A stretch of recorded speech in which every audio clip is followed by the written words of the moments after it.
Welcome back again in the platform of Ranjan legal hub.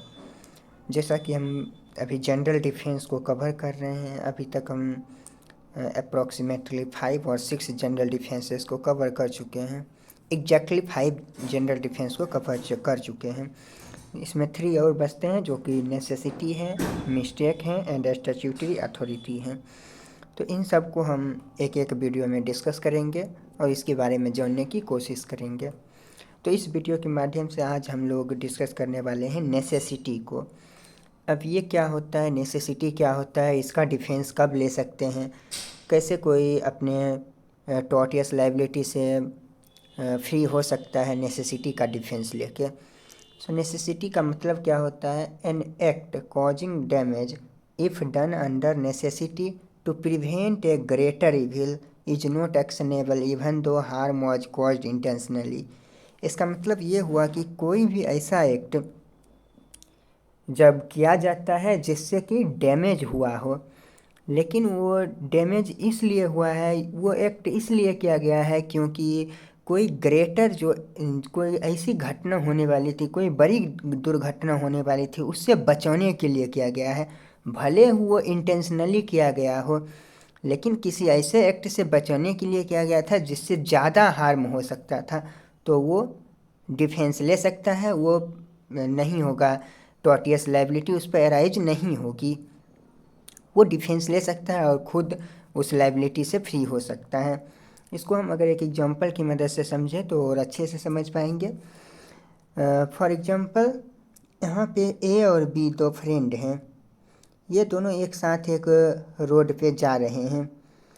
अब यहाँ B क्या देखता है कि यहाँ एक ये उस साइड बाएं साइड में एक बहुत बड़ा खाई है और इधर इस साइड में इधर से एक गाड़ी आ रही है, एक कार आ रही है जो कि ए को टक्कर मारने वाली है आगे चल के। अब यहाँ बी देखता है कि ए को ये गाड़ी टक्कर मार देगी, इसलिए बी जाता है ए को यहाँ से धक्का मार देता है, ए इस खाई में गिर जाता है। अब यहाँ पे क्या हुआ, जब ए खाई में गिर गया तो इसको बहुत ही ज़्यादा इंजरी आ गई, जिसके कारण अगर ये स्यू करना चाहे बी को कि बी ने हमको ऐसा धक्का दिया इसीलिए हमको ये इंजरी आई, तो बी ये डिफेंस ले सकता है कि हम ये एक बड़े दुर्घटना को बचाने के लिए इस प्रकार का एक्ट किए और इसका डिफेंस इसको मिल जाएगा। बी किसी प्रकार से लाइबिलिटी नहीं रखेगा, बी लायबल नहीं होगा, ये सारे प्रकार की लाइबिलिटी से फ्री हो जाएगा। बेसिकली यही बताता है हमको नेसेसिटी। अब इसमें हम केस लॉज देखते हैं। जो पहला केस लॉज है वो है लेग वर्सेस ग्लैडस्टोन। अब इस केस का फैक्ट जो है, in the jail a prisoner avoid to food and sit hunger strike. यानी कि एक प्रिजनर होता है, जब वो जेल जाता है, जब प्रिजनर का मतलब ही हुआ वही को जो जेल में अपना जीवन को स्पेंड कर रहा है वही प्रिजनर कहलाता है। तो एक प्रिजनर होता है जो कि जेल जाने के बाद हंगर स्ट्राइक पे बैठ जाता है कि हम कुछ खाएंगे पिएंगे नहीं, अपना जीवन त्याग देंगे। अब उसको जेलर आता है, जेलर देखता है कि इस तरह से तो इसको ज़्यादा हार्म हो जाएगी, इसकी डेथ हो जाएगी। तो वो क्या करता है, जेलर की ज़बरदस्ती, जो प्रिजनर है उसको ज़बरदस्ती खिलाने की कोशिश करता है, जिस ज़बरदस्ती करने की क्रिया में बहुत सारे उसको इंजरी आ जाती है, उसके साथ वायलेंस कमिट किया जाता है, बैटरी कमिट किया जाता है। लेकिन वो होता क्या है कि लास्ट में उसको खाना खिला देता है।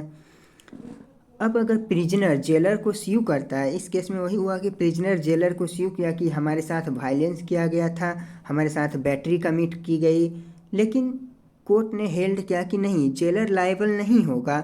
क्यों लायबल नहीं होगा, क्योंकि उसने जो ये एक्ट किया है वो एक बड़े हार्म से बचाने के लिए किया था, क्योंकि अगर ये हंगर स्ट्राइक पे रहता तो उसकी डेथ हो सकती थी और वो ऐसा एक्ट किया जिसके कारण उसको हार्म हुई लेकिन उसका जीवन बच गया। तो ये एक बड़े दुर्घटना को बचाने के लिए छोटा दुर्घटना किया गया है, इसलिए जो जेलर होगा वो किसी प्रकार की लाइबिलिटी नहीं रखेगा और जेलर को फ्री कर दिया गया फ्रॉम एनी लाइबिलिटी।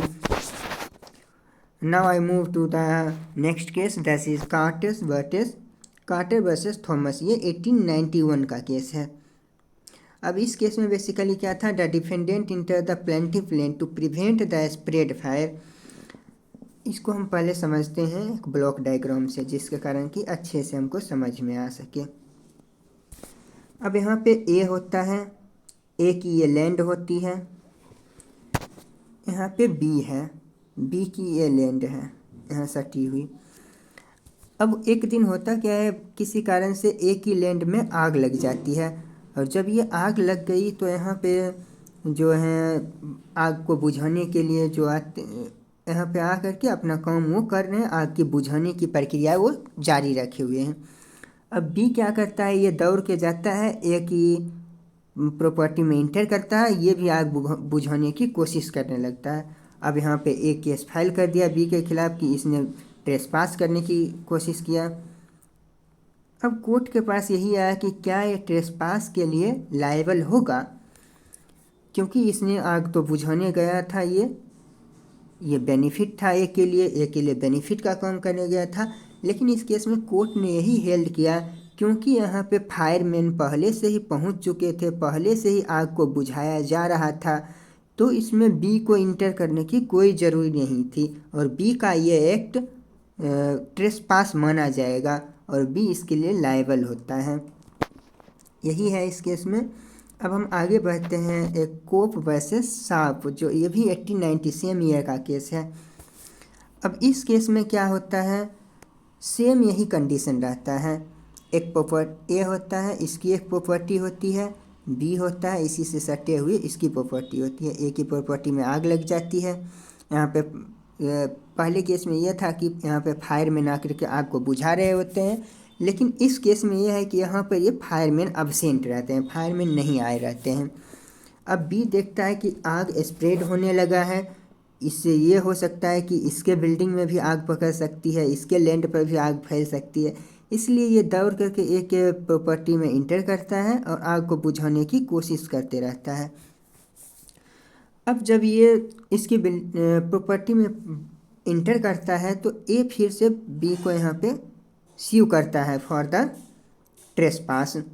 अब कोर्ट के पास फिर आया कि क्या ये ट्रेसपास के अंतर्गत आएगा, तो इसमें कोर्ट ने ये हेल्ड किया कि नहीं, वो जो फर्स्ट सिचुएशन था जो कि अभी हम पिछले केस में डिस्कस किए हैं, उसमें ये था कि यहाँ पे फायरमैन पहुँचे हुए थे, और चूंकि यहाँ पे सेकेंड केस में फायरमैन अब्सेंट हैं, जब फायरमैन अब्सेंट हैं तो बी के ऊपर कोई लाइबिलिटी नहीं आता है, क्योंकि बी यहाँ पे इंटर किया है आग को बुझाने के लिए फॉर द बेनिफिट ऑफ ए, और आग को स्प्रेड करने से रोकने के लिए, तो इसके लिए बी लायबल नहीं होगा। अगर यहीं पे फायरमैन पहले से पहुँचे रहते तब फिर से यहाँ पे बी लायबल हो जाता।